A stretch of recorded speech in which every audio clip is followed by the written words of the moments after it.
घर के मंदिर में जलने वाले दीपक और घंटी रोज धोने वालों, गौर से सुन लो वरना पूरा घर हो जाएगा बर्बाद। नमस्कार दोस्तों, आप सभी का हार्दिक स्वागत है। भले ही मर जाना, लेकिन पूजा मंदिर में रखी घंटी, मूर्ति और जलने वाले दीपक के साथ यह गलती भूल कर भी मत करना, वरना हो जाओगे बर्बाद। घर में आएगी कंगाली और गरीबी। जी हाँ भक्तों, क्या पता आप लोग भी इन गलतियों को करते आ रहे हो, जिस वजह से आपके घर में तरक्की नहीं हो रही है, रुपया पैसा नहीं आ रहा है, घर में कंगाली जैसा माहौल हो गया हो, बार बार प्रयास करने के बाद सफलता हासिल नहीं हो रही है। तो इन सब के पीछे का कारण आपके द्वारा की गई गलतियां हैं, जो बिना जानकारी के हम लोग कर बैठते हैं, फिर बाद में हमको रोना और पछताना पड़ता है। इसलिए दोस्तों, आज के इस वीडियो में हम आपको पूजा मंदिर में रखी चीज़ों और पूजा मंदिर से संबंधित कुछ ऐसी बातें बताएंगे जिन्हें देखने के बाद आप ही कहोगे, वाह गुरुजी, आपने तो मेरी किस्मत ही खोल दी। जी हाँ दोस्तों, पूज्य गुरुजी ने कहा है कि कुछ लोग ऐसे होते हैं जो पवित्र चीज़ों को धार्मिक मानकर अपने पूजा मंदिर में रख लेते हैं और वहीं पर सबसे बड़ी गलती कर बैठते हैं। तो प्रिय भक्तों, आज की इस वीडियो में हम आपको बताएंगे कि पूजा मंदिर में कौन सी चीज़ों को रखना शुभ होता है और कौन सी चीज़ों को रखना अशुभ होता है। मंदिर में दीपक कितने बजे जलाना चाहिए, दीपक जलाते समय कौन सा मंत्र बोलना चाहिए, और घंटी सुबह को बजाना चाहिए या शाम को बजाना चाहिए, और जो शंख है उसे कब बजाना चाहिए, कितनी बार बजाना चाहिए, और शंख बजाते समय किस मंत्र का जाप करना चाहिए। इन सभी बातों को हम एक एक करके बताएंगे। और साथ ही प्रिय भक्तों, हम आपको इस वीडियो में बताएंगे कि पूजा मंदिर में जलने वाले दीपक को रोज धोना चाहिए या नहीं धोना चाहिए, और पूजा मंदिर में कितनी मूर्तियां रखनी चाहिए। इन सभी 7 से 8 बातों पर आज हम विस्तार से चर्चा करेंगे। तो आप लोग अपने फायदे के लिए इस वीडियो को अंत तक जरूर देखकर जाइएगा, क्योंकि भक्तों, ऐसी जानकारी आपको लाखों करोड़ों रुपए खर्च करने के बाद भी नहीं मिलेगी और ना ही कोई बताएगा। भक्तों, हम अपने मन से कुछ भी मन ग्रंथ या बनावटी तरीके से यह जानकारी नहीं बताते हैं। हम ज्योतिष शास्त्र, धर्म शास्त्र और ऋषि मुनियों से प्राप्त ज्ञान को सरल भाषा में आप तक पहुंचाने का प्रयास करते हैं, जिससे कि हर वह जानकारी आपको फ्री और मुफ्त में प्राप्त हो सके। तो आप लोग इस वीडियो को अंत तक जरूर देख लीजिएगा।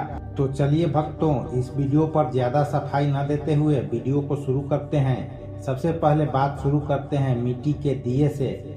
यह दिवाली और अन्य धार्मिक त्योहारों या पूजा पाठ अनुष्ठानों पर प्रायः उपयोग किया जाता है। घर के मंदिर या दरवाजे के पास इसे जलाना बहुत शुभ माना जाता है, लेकिन जब इसे मंदिर में रखा जाता है तो इससे जुड़ी परंपराएं अलग हो जाती है।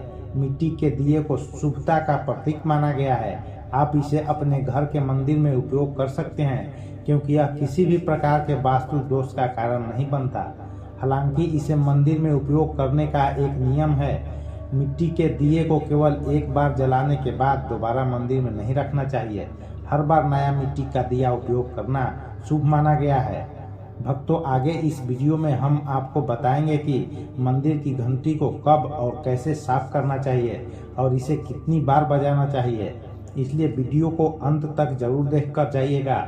और भक्तों, आपसे एक छोटा सा निवेदन करते हैं कि अगर आप इस चैनल पर नए हैं तो इस YouTube चैनल को सब्सक्राइब कर लें और वीडियो को एक लाइक जरूर करें। तो चलिए भक्तों, आपका ज़्यादा समय बर्बाद न करते हुए वीडियो को आगे बढ़ाते हैं। दोस्तों, धातु के दियों के बारे में बात करें तो भक्तों, आपने देखा होगा कि लोग पीतल या तांबे के दियों का इस्तेमाल करते हैं। यह दिए न सिर्फ दिखने में सुंदर होते हैं, बल्कि इनका धार्मिक महत्व भी है। अगर आप भी इनका उपयोग करते हैं तो इनकी सफाई बहुत जरूरी है। इन्हें रोज धोकर साफ करना चाहिए और सबसे अच्छा तरीका है गंगा जल से इनकी शुद्धि करना। गंगा जल से इन्हें धोने से दिए की पवित्रता और घर में सकारात्मकता बनी रहती है। इस आदत को रोज अपनाएं, क्योंकि हफ्ते में 1 या 2 बार धोने से यह पूरी तरह से शुद्ध नहीं हो पाते। अब बात करते हैं घर के मंदिर में रखी घंटी के बारे में। घर के मंदिर में अक्सर पीतल की घंटी देखी जाती है। पीतल की घंटी की ध्वनि सकारात्मक ऊर्जा को बढ़ाती है और नकारात्मक ऊर्जा को दूर करती है। ध्यान रखें, घंटी को कभी भी दक्षिण दिशा में ना रखें क्योंकि इसे अशुभ माना जाता है। घंटी को पूजा स्थल के पास या मंदिर के प्रवेश द्वार पर रखना चाहिए। सबसे शुभ घंटी वह होती है जिस पर गरुड़ की नक्काशी बनी हो। इसे गरुड़ घंटी कहा जाता है और यह सबसे उत्तम मानी जाती है। अब जानते हैं कि घर में घंटी को कितनी बार बजाना चाहिए। भोग लगाते समय घंटी को 5 बार बजाना चाहिए। ऐसा करने से भगवान भोग को जल्दी स्वीकार करते हैं। पूजा के दौरान घंटी को जोर से या लगातार नहीं बजाना चाहिए, इसे केवल 3 बार ही बजाना चाहिए।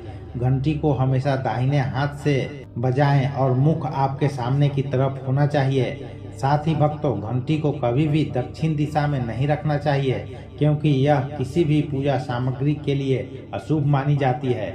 जब भी घंटी मंदिर में रखें, ध्यान रखें कि इसका मुख पूर्व स्थल की ओर हो। मंदिर में घंटी को सुबह की पूजा में ही बजाना चाहिए।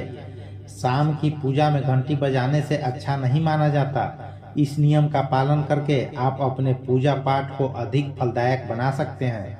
इन्हीं सभी बातों के साथ साथ एक और महत्वपूर्ण बात यह है कि जब भी आप किसी मंदिर जाते हैं, खासकर घर के बाहर के मंदिर, तो मंदिर में प्रवेश करते समय ही घंटी बजानी चाहिए। मंदिर से बाहर निकलते समय घंटी बजाने की आवश्यकता नहीं होती। जब आप घंटी बजाते हैं तो इसका अर्थ होता है कि आप मंदिर में प्रवेश कर रहे हैं और यह आपके आगमन और उपस्थिति को दर्शाता है। एक बार घंटी बजाने का मतलब है कि आपने भगवान के दरबार में प्रवेश कर लिया है और अब आप उनकी पूजा आरंभ कर रहे हैं। अगर आप 2 बार घंटी बजाते हैं तो इसका अर्थ है कि आप अपनी प्रार्थना या मन की बात भगवान के समक्ष रख रहे हैं। चलिए भक्तों, अब हम आपको कुछ ऐसी बातें बताने जा रहे हैं जिन्हें शायद आपको कोई ना बताए, इसलिए इन बातों को गौर से सुनिए जिससे आप भगवान को आसानी से प्रसन्न कर सकते हैं। लेकिन दोस्तों, उससे पहले अभी तक कमेंट बॉक्स में जय माता लक्ष्मी नहीं लिखे हैं तो जय माता लक्ष्मी जरूर लिखना।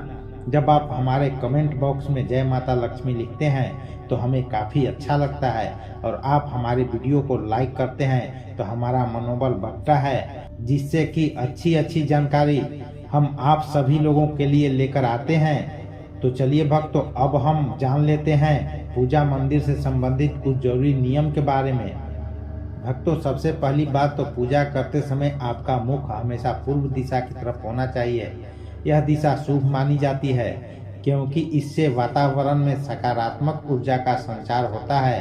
हालांकि पश्चिम दिशा की तरफ मुंह करके भी पूजा की जा सकती है, लेकिन पूर्व दिशा की ओर बैठना सबसे लाभकारी है। ध्यान रखें, घर की सीढ़ियों के करीब पूजा घर या पूजा स्थान बनाना शुभ नहीं माना जाता है।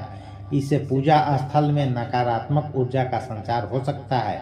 अगली बात भक्तों, पूजा घर में या घर के मंदिर में भगवान का आसन हमेशा ऊंचा होना चाहिए। यानी जहां आप बैठ रहे हैं, भगवान का आसन उससे कम 10 इंच ऊंचा होना चाहिए। भगवान की मूर्ति या प्रतिमा की स्थापना जमीन पर करना अशुभ माना जाता है। इसलिए भगवान का आसन ऊंचा रखना जरूरी है ताकि पूजा स्थल में सकारात्मकता बनी रहे और ऊर्जा का प्रवाह सही दिशा में हो। अगली बात भक्तों, पूजा करते समय भक्तों को हमेशा किसी चटाई या कालीन पर बैठना चाहिए। यह न केवल आरामदायक होता है बल्कि पूजा में मनोबल और एकाग्रता भी बढ़ाता है। भक्त छोटे आसन पर बैठकर भी पूजा कर सकते हैं, लेकिन यह सुनिश्चित करें कि आपका आसन भगवान के आसन से ऊंचा ना हो। इस तरह पूजा करने से भगवान के प्रति श्रद्धा और सम्मान प्रदर्शित होता है। अगली बात भक्तों, पूजा घर में सड़े बासी या मुरझाए हुए फूल नहीं रखने चाहिए। इन फूलों को पूजा में शामिल करना अशुभ माना जाता है। हमेशा ताजे और खिले हुए फूल ही पूजा में उपयोग करें। जब पूजा घर के फूल मुरझा जाएं या काले पड़ जाएं, तो इन फूलों को मिट्टी में दबाने की सलाह दी जाती है ताकि नकारात्मक ऊर्जा दूर हो सके और आपके घर में पवित्रता बनी रहे। अगली बात भक्तों, जिस कमरे में आप सोते हैं उसमें कभी भी घर का मंदिर बनाना सही नहीं माना जाता। यदि आपके सोने के कमरे में मंदिर बनाने की जगह हो और आपको मंदिर बनाना ही पड़े तो ध्यान रखें कि मंदिर को रात के समय ढककर रखें। आप मंदिर पर पर्दा भी लगा सकते हैं ताकि रात के समय वहां से निकलने वाली सकारात्मक ऊर्जा आपके सोने की जगह को प्रभावित न करे।